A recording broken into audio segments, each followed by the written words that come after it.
Well, here we are. Part 4, I think. It's hard to keep track. So that motor went together. I spent a couple hours just making sure everything was right. Got everything bolted, torqued. I did put while I had it apart, I put new springs in the valves, and I bought new valves. And they weren't that expensive. I replaced, you can see all the old parts there.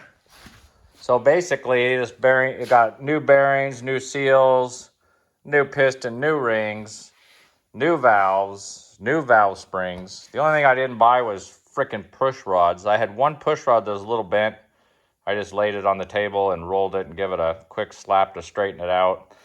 But I'll probably buy a couple, and after a bit, when I have to check my valve clearance again, I'll probably replace them with some new ones. But other than that, it went together great. The piston is super tight.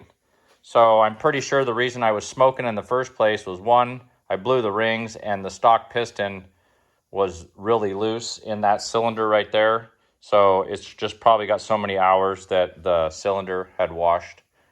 So it is all together, and we are hoping for the best. And like I said, I used the original crank, but that Honda clone, that taper was the frickin' same. And the difference was this rod came out for all your PTO crap. And you can see there's a little keyway on here, stock Honda.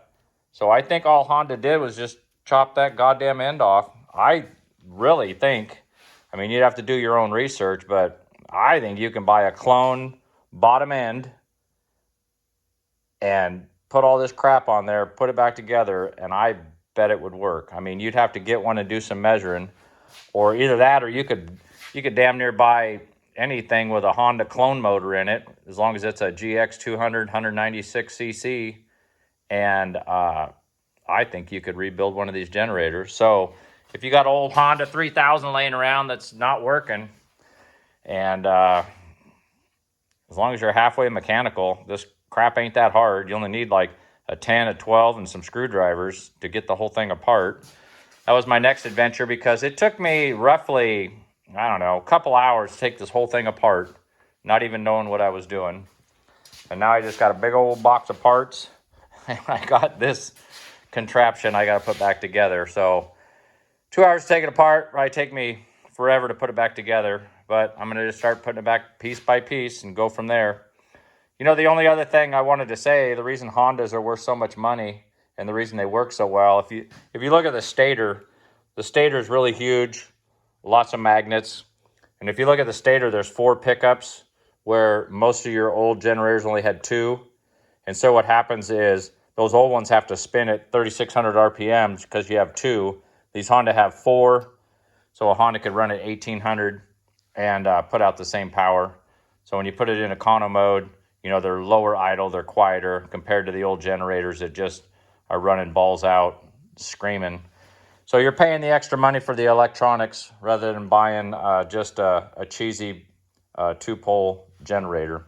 So, and I'll tell you what, there's a lot of shit to one of these Hondas. So if you're wondering if Honda's quality, they got a lot of stuff in there, and it's all very well built. Anyways, I'm going to start putting this back together. What did I say, part 4? I guess I'll break in part 5 when I get it somewhat close, and then hopefully I'll be firing it up and everything will run perfect. Thanks. Bye.